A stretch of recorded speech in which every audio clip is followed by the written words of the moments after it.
Hi friends, welcome back to Anitha's Happy Home. இதுவரைக்கும் நீங்க என்னோட சேனலுக்கு சப்ஸ்கிரைப் பண்ணலனா மறக்காம சப்ஸ்கிரைப் பண்ணுங்க, நோட்டிஃபிகேஷன் பெல்லையும் ஆன் பண்ணுங்க. அப்பதான் நான் நெக்ஸ்ட் டைம் வீடியோ அப்லோட் பண்றப்ப உங்களுக்கு நோட்டிஃபிகேஷன் வரும். இன்னைக்கு வீடியோல நான் வந்துட்டு கருப்பட்டி வச்சு பணியாரம் செஞ்சேன். அந்த ரெசிபி தான் ஷேர் பண்ணியிருக்கேன். யூசுவலாவே வந்து பாத்தீங்கன்னா இந்த ட்ரெடிஷ்னல் ஸ்வீட்ஸ் எங்க வீட்டில் எல்லாருக்கும் பிடிக்கும். ரீசெண்டா நாங்க வந்துட்டு கருப்பட்டி பேஸ்டு ஸ்வீட்ஸ் எல்லாம் செய்யற ஒரு கடைக்கு போனோம். அங்க வந்துட்டு கருப்பட்டி பணியாரம் ரொம்ப டெலிஷியஸா இருந்தது. நான் எப்பவுமே சக்கரை பாகு வச்சு தான் பண்ணுவேன். கருப்பட்டியில வந்துட்டு நான் ட்ரை பண்ணது கிடையாது. இந்த வாட்டி நான் ட்ரை பண்ண ரொம்பவே நல்லா இருந்தது. ரொம்ப ஹெல்தியான டேஸ்டியான அந்த கருப்பட்டி பணியாரம் ரெசிபி தான் இன்னைக்கு நம்ம பார்க்க போறோம். வாங்க வீடியோக்குள்ள போகலாம். 1 கப் பச்சரிசி, 1 கப் புழுங்கல் அரிசி, 1/2 கப் உளுந்து, 1 டீஸ்பூன் வெந்தயம். இதை சுத்தமாக வாஷ் பண்ணிட்டு ஊற வச்சிருக்கேன். 3 மணி நேரம் கழித்து நம்ம அரிசி, உளுந்து, வெந்தயம் இது எல்லாத்தையும் சேர்த்து கிரைண்டர்லேயும் அரைக்கலாம், மிக்சிலையும் அரைச்சி எடுத்துக்கலாம். இந்த அளவு திக்காக மாவு இருக்கணும். அப்போ தான் நம்ம கருப்பட்டி பாகு சேர்க்குறப்ப ரொம்ப தண்ணியாக போகாது. இந்த கன்சிஸ்டன்சியில் கரைச்சி கொஞ்சமாக உப்பு போட்டு இதை நாம் 8 மணி நேரம் புளிக்க வச்சு எடுத்துக்கலாம். மாவு நல்லா புளிச்சிடுச்சு. இப்போ நான் மிக்ஸ் பண்ணி காமிக்கிறேன். மிக்ஸ் பண்ணுறப்ப இந்த அளவுக்கு அது புளிச்சு வந்திருந்தால் தான் அந்த பணியாரத்தோட டேஸ்ட்டு நல்லா இருக்கும். புளிக்கலைன்னா ரொம்ப அழுத்தமாக இருக்கும் பணியாரம். பணியார மாவு நல்லா புளிச்சிருச்சு, எடுத்து வச்சுட்டேன்.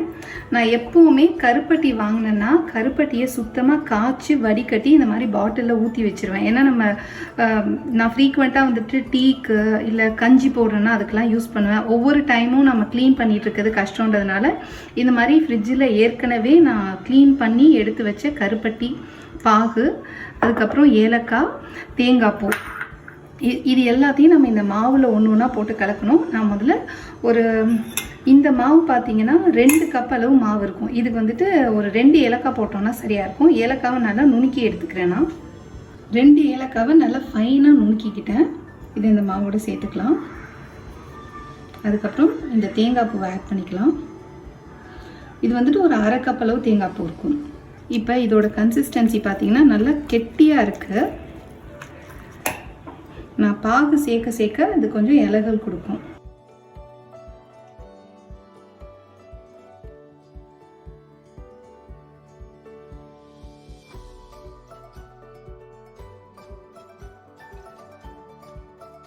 உங்களோட டேஸ்ட்டுக்கு ஏற்ற மாதிரி உங்களுக்கு எந்த அளவு இனிப்பாக இருந்தால் பிடிக்குமோ அந்த பக்குவத்துக்கு தகுந்த மாதிரி நீங்கள் சேர்த்துக்கலாம். இது கூட நான் இப்போ வந்துட்டு ஒரு பிஞ்ச் அளவு சால்ட்டு சேர்த்துக்கிறேன். இந்த ஸ்வீட்னஸை நல்லா என்ஹான்ஸ் பண்ணி கொடுக்கும். அதுக்காக இந்த அளவு சேர்த்துக்கிறேன். இந்த இனிப்பை கொஞ்சம் தூக்கி கொடுப்போம். ஃபைனலாக கொஞ்சம் கேஷ்யூஸ் நல்லா ரோஸ்ட் பண்ணி இது கூட சேர்த்துக்கலாம். இது வந்து ஆப்ஷனல் தான். அவ்வளோதாங்க, நம்மளோட பணியார மாவு ரெடி ஆயிடுச்சு. இப்போ நம்ம இதை வச்சு கருப்பட்டி பணியாரம் செய்யலாம். கருப்பட்டி பணியாரம் செய்யறதுக்கு நமக்கு நெய் தேவைப்படும். நம்ம கார பணியாரம் மாதிரி இதுக்கு நல்லெண்ணெய் யூஸ் பண்ணோன்னா நல்லா இருக்காது. நெய்யில் தான் இது நல்லா இருக்கும். அதனால் கொஞ்சம் நமக்கு நெய் தேவைப்படும். நம்மளோட டயட்டெல்லாம் கொஞ்சம் ஒதுக்கி வச்சுட்டு தான் இந்த ஸ்வீட் நம்ம சாப்பிட்ணும். இப்போ நம்ம பணியாரம் சுடலாம். பனியாரக்கல் நல்லா சூடானதுக்கப்புறம் நம்ம நெய்யை இந்த மாதிரி சேர்த்துக்கலாம். டோட்டலாக நான் 2 டீஸ்பூன் அளவு நெய் சேர்த்தேன். கொஞ்சமாக நெய் சேர்த்ததுக்கப்புறம் இந்த மாதிரி ஒரு சிலிக்கான் ப்ரஷ் வச்சுட்டு நீங்கள் அந்த நெய்யை நல்லா அந்த குழி ஃபுல்லாக கோட் பண்ணிட்டீங்கன்னா நமக்கு பணியாரம் வந்துட்டு ஒட்டாமல் நல்லா கிறிஸ்பியாக வரும். நம்ம அரை குழி அளவு நெய் ஊற்றணும் அப்படின்றது தேவை கிடையாது. இந்த மாதிரி நம்ம அப்ளை பண்ணோன்னாலே போதும். பணியாரம் நல்லா குக் ஆயிடுச்சா அப்படின்னு அது எப்படி நம்ம தெரிஞ்சுக்கிறதுனா, எல்லா பணியாரத்துலேயும் குட்டி குட்டியாக பபிள்ஸ் வந்து சின்ன சின்ன ஹோல்ஸ் ஃபார்ம் ஆகும். அந்த மாதிரி ஈவனாக எல்லாத்துலேயும் ஆயிடுச்சு அப்படின்னா நம்மளோடக்கு வந்துட்டு பணியாரத்தோட ஒரு சைடு நல்லா குக் ஆயிடுச்சின்னு அர்த்தம். அதை நாம் வந்து பெரட்டி போடலாம். எவ்ரி டைம் நீங்கள் அதை வந்துட்டு சின்ன குச்சி வச்சு போக் பண்ணி, அதாவது குத்தி பார்த்து செக் பண்ணணும்னு தேவை கிடையாது. இந்த மாதிரி ஈவன் ஹோல்ஸ் ஃபார்ம் ஆயிடுச்சு அப்படின்னாலே நம்ம அதை வந்துட்டு இன்னொரு சைடு டர்ன் பண்ணி குக் பண்ணலாம். பணியாரம் திருப்பி போட்டதுக்கப்புறம் மீடியம் ஹீட்டில் 3 to 5 மினிட்ஸில் குக் ஆகிடும்.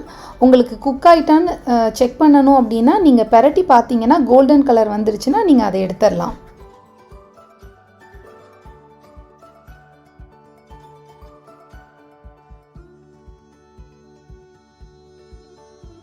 என்ன ஃப்ரெண்ட்ஸ், வீடியோ பார்த்தீங்களா? உங்க எல்லாருக்கும் கண்டிப்பா இந்த வீடியோ பிடிக்கும்னு நினைக்கிறேன். இந்த வீடியோ உங்களுக்கு பிடிச்சிருந்ததுன்னா மறக்காம லைக் பண்ணுங்க. உங்க ஃப்ரெண்ட்ஸ் அண்ட் ஃபேமிலி கூட இந்த வீடியோவை ஷேர் பண்ணிக்கோங்க.